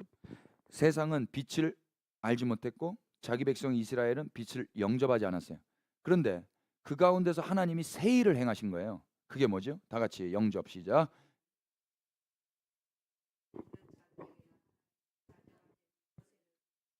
이는 혈통으로나 육정으로나 사람의 뜻으로 나지 아니하고 오직 하나님께로부터 난 자들이니. 아멘. 이 말씀을 이어서 잘 읽으셔야 돼요. 11절, 어, 어, 12절 영접하는 자 곧 그 이름을 믿는 자들에게는 하나님의 자녀가 되는 권세를 주셨으니까지만 읽으시면 안 된다고요. 뒷구절이 있어요. 혈통으로나 육정으로나 사람의 뜻으로 나지 않고 누구로부터 난다. 예. 그러니까 내가 영접한다고 되는 거다 아니다. 아니다. 하나님으로부터 나야 된다라는 거죠. 누구도 영접하지 않았기 때문에 하나님의 자녀가 되는 사람은 없어야 마땅하지만 결과를 봤더니 하나님의 자녀가 있다 없다. 있다. 이 현실을 봤더니 영접하지 않았어요. 빛을 못 알아봤어요. 그러면 영접을 안 해야 되잖아. 그럼 하나님의 자녀가 없어야 되잖아요. 그런데 결과를 봤더니 하나님의 자녀가 있고 하나님을 찬양하고 있더란 말입니다. 이게 어찌 된 영문이냔 말이에요. 그 사이에 무슨 일이 있었던가? 혈통이나 육정이나 사람의 뜻으로 나지 않고 하나님이 낳으셨구나. 어저께 뭐라고 그랬어요? 십자가가 뭐라고요? 거룩한 산부인가. 이 자녀들이 바로 여기에 모이신 교회들이십니다. 우리라는 이야기예요. 우리는 이렇게 하나님 자녀로 거듭나는 거예요. 길가요, 돌밭이요, 가시떨기와 같이 황폐했던 우리들에게 뿌려져 죽으신 예수님으로 인해서 우리가 하나님 자녀가 되는 거예요. 우리 스스로 노력하고 결단해서 된 일이 아니라 하나님이 낳으셔서 되는 거예요. 우리가 그렇게 창조가 되는 겁니다. 창조. 우리는 이 복음의 증인이에요. 증인이 할 일은 이제 자명하죠. 하나님이 행하신 일을 전하는 거예요. 믿으면 하나님의 자녀가 되니까 어서 믿고 영접하라고 재촉하는 게 아니에요. 충고를 하는 게 아니라고. 그렇게 하지 않아도 하나님 나라의 비밀을 듣는 자는 엎드려 경배하게 될 거예요. 참으로 영접의 서약보다 뭐가 먼저예요? 예. 제가 화장실에서 이거 깨달았는데 복음을 계속 들으니까 화장실에서 제가 복음을 계속 그러니까 샤워할 때 이렇게 말씀 틀어놓고 이렇게 하거든요. 근데 화장실에 이제 샤워하기 전에 볼일을 보는데 복음이 계속 들린 거예요. 그러니까 그 화장실에서 뭘 하고 싶은가 봤더니 영접을 하고 싶은 게 아니라 경배를 하고 싶더라고요. 아, 순서가 이렇게 되는 게 맞구나. 근데 우리는 소위 복음 제시 다음에는 영접 기도였어요. 이상하다 순서가. 나는 복음을 들으니까 경배를 하고 싶은데 왜 영접 기도를 그거는 복음이 아니라 충고였구나. 충고에 살짝 협박이 섞여 있어요. 오늘 죽으시면 천국에 가실 수 있을 거라고 생각하십니까? 그런 멘트가 있었더라고 하더라고요. 과거에 옛날 이야기라고 저는 알고 있습니다. 참으로 영접의 서약보다 그래서 경배가 먼저예요. 인간의 어떠함과 상관없이 약속을 신실하게 지키신 분, 율법도 없이 그분과 전혀 상관없는 삶을 살던 이방의 우리를 당신의 나라 안으로 불러주신 분, 그런 분이 계시다라는 소식을 들으면 경외함으로 엎드려 경배를 하게 될 거예요. 그리고 이렇게 고백하겠죠. 주여, 내 집에 들어오심을 나는 감당하지 못하겠나이다. 어떻게 영접을 해요? 영접을 할 수가 있어요? 인간은 영접하지 않는다고요. 그런데 뭐 오라고 성경에는 뭐라? 주여, 내 집에 들어오심을 내가 감당하지 못하겠습니다. 여러분, 제가 여러분 집 간다고 그러면 어서 오세요 그러시겠어요? 저같이 낯선 사람, 저같이 낯선 목사도 가려면 시간이 필요해요. 예? 근데 어찌 하나님이 누구신 줄 알고 이 더러운 죄 가운데 들어오라고 그래요. 예? 내가 누군지를 알고 그분이 누군지를 알면 입 밖으로 내뱉을 수도 없는 말이라고요. 근데 욕심에 눈이 멀어서 빨리 오라는 거야. 여기 오세요. 여기 오세요. 예? 삭개오가 욕 먹었어요. 내 니네 집 가고 싶다. 사람들이 욕했다고요. 사람들이 욕해요. 예수님 우리 집 오면 예수님 왜 우리 집 와서 욕 먹어요? 예수님 여기는 당신과 어울리지 않아요. 가세요. 가세요 밀어내야 된다고. 그런데 가라고 그런다고 가셔요, 그분이? 문 열어라. 내가 쳐들어간다. 그분이 박력 있게 쳐들어오시는 거예요. 그래서 염치 없이 감사함으로 그분을 맞을 수밖에 없는 겁니다. 은혜를 받는 거예요. 세상에 오신 그 빛을 알아보고 영접하는 자는 아무도 없었다 그랬어요. 예수님이 직접 불러 세우신 제자들도 십자가 앞에서 다 버렸어요. 사도 바울은 스데반 죽음을 당연히 여겼고 교회를 핍박했어요. 그랬던 그가 오직 예수 그리스도의 계시로 말미암아 복음을 전했고 그 복음에 의해서 오늘날 지구 반대편 대한민국에서도 하나님의 자녀된 우리가 태어난 것입니다. 우리가 바로 하나님 나라가 되었고 그분의 백성이 되었습니다. 하나님 백성은 인간이 판단하고 영접해서 될 수 있는 그런 게 아니에요. 자녀의 태어남에 빗대어 보면 쉽게 이해할 수 있는데 저희 집 사남매가 그들이 판단하고 수락해서 제 자녀가 된 게 아니죠. 하나님께로부터 우리가 낳듯이 저의 자녀들도 저와 제 아내로부터 낳아진 거예요. 영접하는 자 하나 없던 척박한 지구에는 그렇게 하나님으로부터 난 자들이 지금도 존재하고 있는 것입니다. 이게 그분의 능력이셨습니다. 신구약 성경은 바로 이 하나님 나라의 복음을 이야기하고 있어요. 등불로 오신 예수님이 십자가에서 저주받아 죽어버렸어도 등불은 꺼졌다 안 꺼졌다. 그게 부활인 거예요. 하나님은 약속을 취소하지 아니하시고 예수님을 일으키셨죠. 인간 측에서 보면 예수님을 죽였는데 그 결과 구원을 받게 된 위대한 역설이 펼쳐지게 된 거예요. 하나님이 이렇게까지 하셨다면 더 이상 불가능한 일은 있을까요? 없을까요? 없는 거예요. 교회 안에 하나님의 약속과 예수 그리스도 안에서 이루어진 일과 또 앞으로 다시 오셔서 그분의 나라를 완성하실 복음이 더욱 들려져야 하는 이유가 여기에 있는 것입니다. 그래야만 기대와 가능성과 소망을 갖고 교회가 살 수 있거든요. 하나님이 뿌리신 씨, 하나님이 들고 오신 등뿌리신 예수 그리스도의 이야기가 더 많이 들려질 수 있도록 여러분들이 복음의 증거자가 되어 주시기를 부탁드립니다. 그리고 들은 자들은 이제 그 복음을 증거하고 나도 그 복음에 합당한 삶을 살아보는 것입니다. 쉽게 변하지 않는 내 자신의 모습 때문에 좌절하는 게 아니고 내 마음대로 되지 않는 자식들과 언제 사고가 터질지 모르는 조마조마한 이 현실 속에서도 하나님이 보내신 등불의 빛을 볼 수만 있다면 절망이 아니라 소망을 품게 되는 거예요. 또한 예수님 시대 이후 2000년이 지나도 여전히 변하지 않는 저 유대인들, 이들도 하나님께서 버림받은 자들이라고 헤아리지 않기를 교회들이 생각했으면 좋겠어요. 우리의 헤아림으로 우리가 헤아림을 받고 더 받는다는 주님의 경고를 기억하십시다. 유대인들이 버림받았다면 우리는 더 버림받고도 남죠. 하나님은 열방의 당신을 이스라엘의 하나님으로 소개하셔요. 이스라엘은 하나님의 나라예요. 다윗이 간음과 살인을 저지르고 솔로몬이 망나니 짓을 하고 아비암이 나라를 말아먹고 여호람은 아합의 딸과 결혼을 하고 북이스라엘은 아수르에 망하고 유다는 바벨론에게 망하고 자신을 구원하기 위해 오신 메시아를 십자가에 매달아 죽인 그 이스라엘. 그래서 결국 열방으로 다 흩어지고 말았지만 하나님은 꺼져가는 등불을 끄지 아니하시고 당신의 나라에 또 등불을 가져오시는 신실하신 분이셨어요. 바로 이분이 이스라엘의 신실하신 하나님이시고 그로 인해서 우리 역시 이 약속 안에서 평강을 누리게 되는 것입니다. 이스라엘을 버리지 아니하시는 하나님이 동일하게 우리에게도 신실하시기 때문에 우리는 우리의 어떠함과 상관없이 또 한번 살아볼 용기를 낼 수 있는 것입니다. 뿐만 아니라 이제는 복음을 들었기 때문에 자신과 이웃, 지역사회와 민족까지도 넉넉히 헤아리면서 들은 복음을 증거하는 자로 살아갈 수 있는 거예요. 영화 타이타닉 보셨어요? 맨 마지막에 장면, 그 바이올린, 비올라 이렇게 키면서 내 주를 가까이 하게 함은 십자가 짐 같은 고생이나 내 일생 소원은 늘 찬송하면서 주께 더 나아가기 원합니다.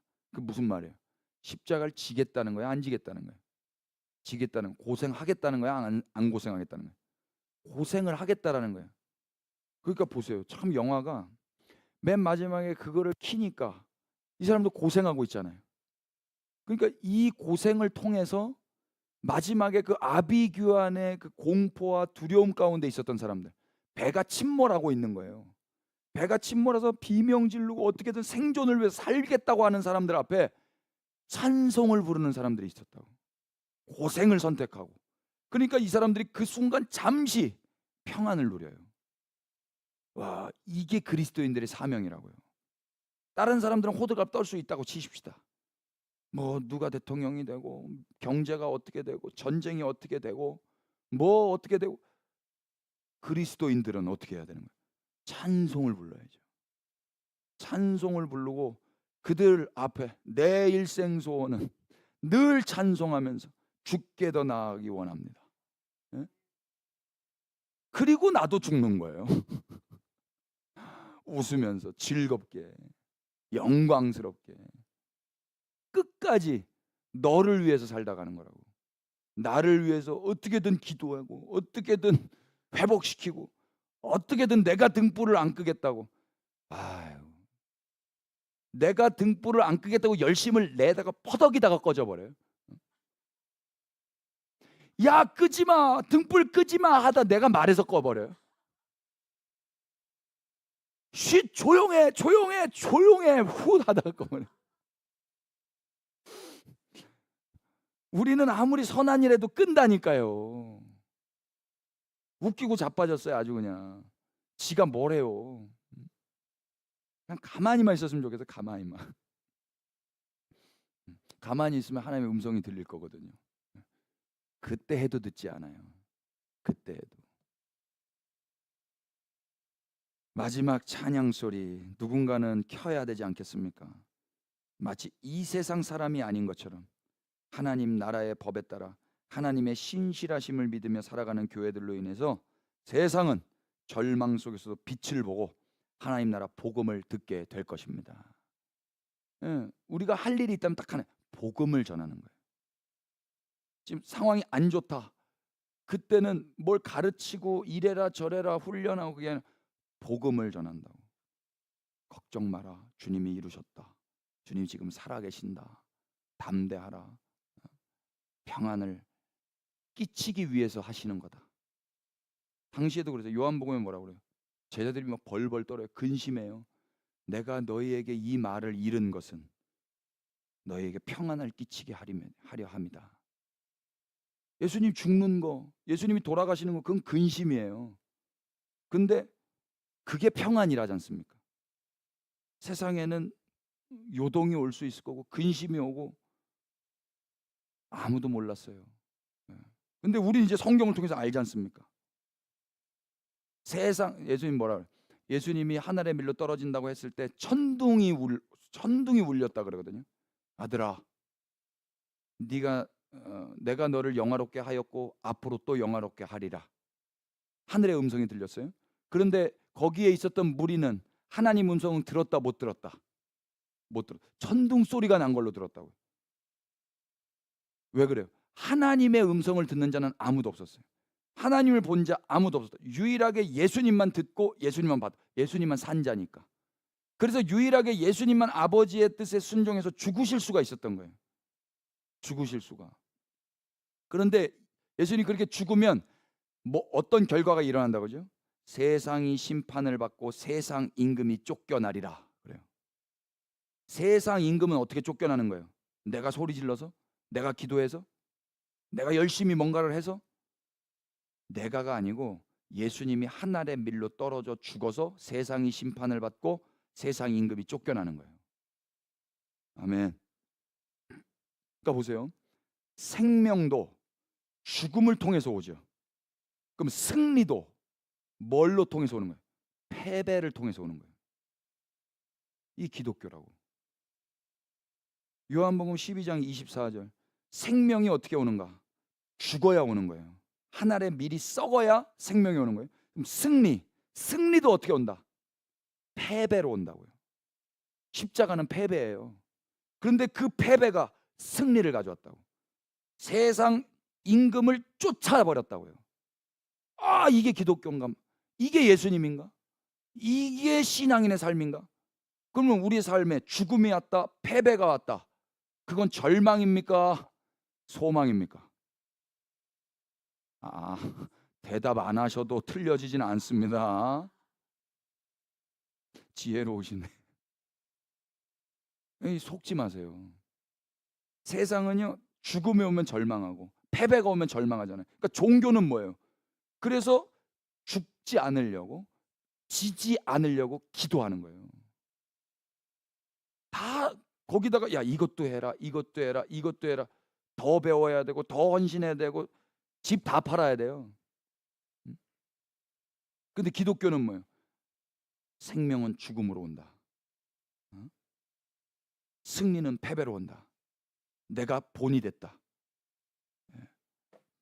봐보세요. 먼저 요한복음 12장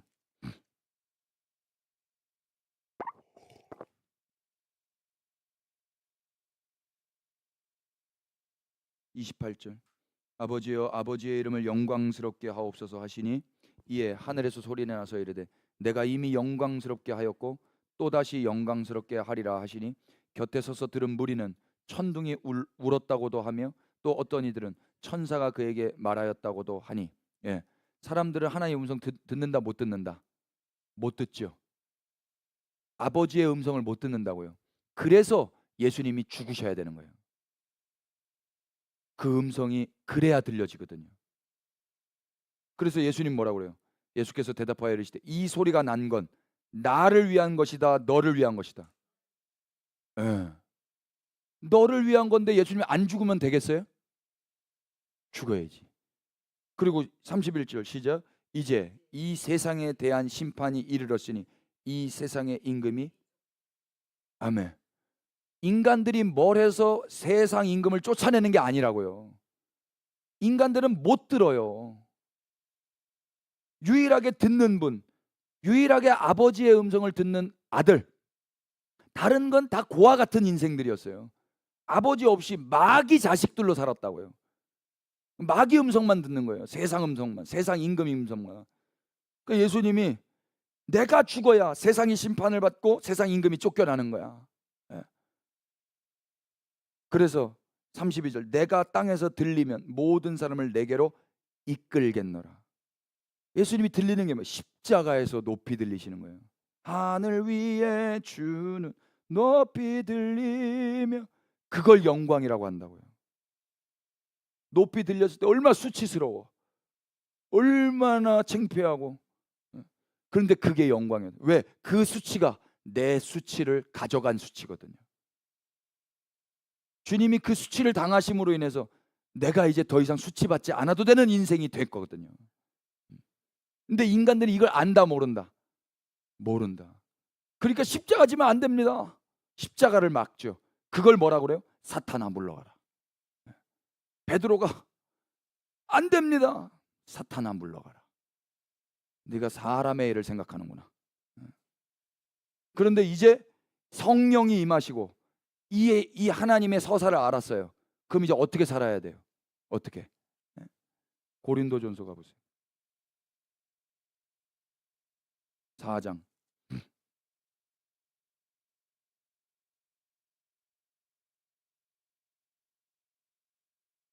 고린도 후서 4장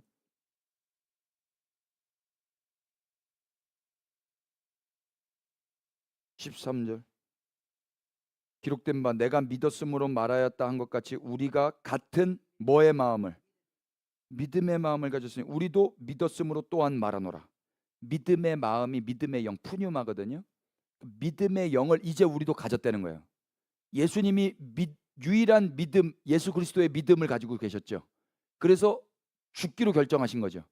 패배자로 서기로 결정하신 거잖아요.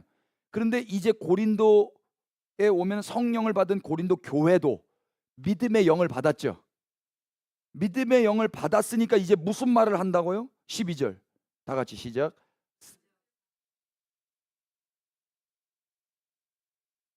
아멘. 저는 예전에 이거 성경 잘못된 줄 알았어요. 사망은 누구 안에서 역사해야 돼요? 너희 안에서 역사하고, 생명은 내 안에서 역사해야 되잖아요. 저는 제 성경 잘못된 줄 알고 성경 바꾸러 갈 뻔했어요. 다른 성경 봤더니 그 성경도 그렇게 돼 있더라고.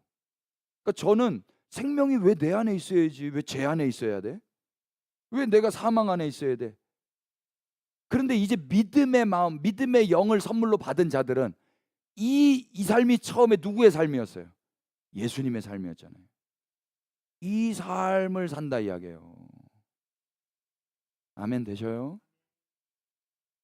그러니까 내가 죽으면 너 안에 뭐가 역사해요? 생명이 역사하죠. 내가 패배하면 너 안에 승리가 역사하는 거예요. 이게 배 아파요, 이게 영광스러워요. 아멘. 그래서 그 위에 유명한 8절, 우리가 사방으로 우겨싸움을 당하여도 쌓이지 않고 답답한 일을 당하여도 낙심하지 않고 박해를 받아도 버림받지 않고 거꾸러뜨림을 당하여도 망하지 않고 우리가 항상 예수의 죽음을 몸에 짊어짐은 예수의 생명이 또한 우리 몸에 나타내게 하려 함이라. 우리 살아있는 자가, 자 보세요, 우리가 이제 죽었어요, 살아있어요? 살아있죠. 우리도 산자가 됐어요. 그런 자는 뭘 하냐? 항상 예수를 위하여 죽음에 넘겨져요. 왜? 예수의 생명이 또한 우리 죽을 육체에 나타나게 하기 위해서. 여기까지 자라난다 이야기입니다. 그래서 신앙생활이 이런 면에서 쉽지는 않습니다만 쉽지 않기 때문에 가치가 있고 영광스럽습니다. 그래서 서로를 보면 그래서 격려하고 위로하고 축복하고 서로를 세워야 되는 거예요. 이 영광스러운 길을 함께 걷고 있잖아요. 그래서 그 영광의 상처들이 다 있어요. 그러니까 여기에 모이면 서로 안아주고 격려해주고 축복하는 겁니다. 자랑하는 게 아니라. 기도하십시다. 하나님 감사합니다. 등불을 꺼지 않고 빛이 되어 우리 가운데 계속 소망을 품을 수 있게 하신 주님께 감사와 찬양을 올려드립니다. 어떠한 현실 속에서도 이제 절망하지 않을 수 있도록 주님이 지금도 등불이 되셔서 살아계시다라는 게 들려지게 하여 주시옵소서. 그래서 복음으로 말미암아 소망을 잃어버리지 않게 하시고 그 소망 안에서 우리도 우리를 헤아리며 우리 주변인들도 헤아리며 이 나라 이 민족과 열방과 이스라엘을 헤아리며 살아가게 하여 주시옵소서. 우리도 믿음의 마음, 믿음의 영을 선물로 받았사오니 우리도 사망이 이제 우리 안에서 역사하고 생명이 그들 안에서 역사할 수 있도록 거기까지 자라나게 하여 주옵소서. 예, 주님을 닮을 수 있게 하심에 감사하고 주님이 사셨던 삶을 우리도 살아볼 수 있게 해주셔서 감사와 찬양을 드립니다. 근데 이 삶이 녹록지 않사오니 주여 우리를 붙잡아 주시고 함께 이 길을 걷고 있는 자들 서로 격려하며 축복하며 손잡고 잘 걸어가게 하여 주옵소서. 예수 그리스도의 이름으로 기도합니다. 아멘.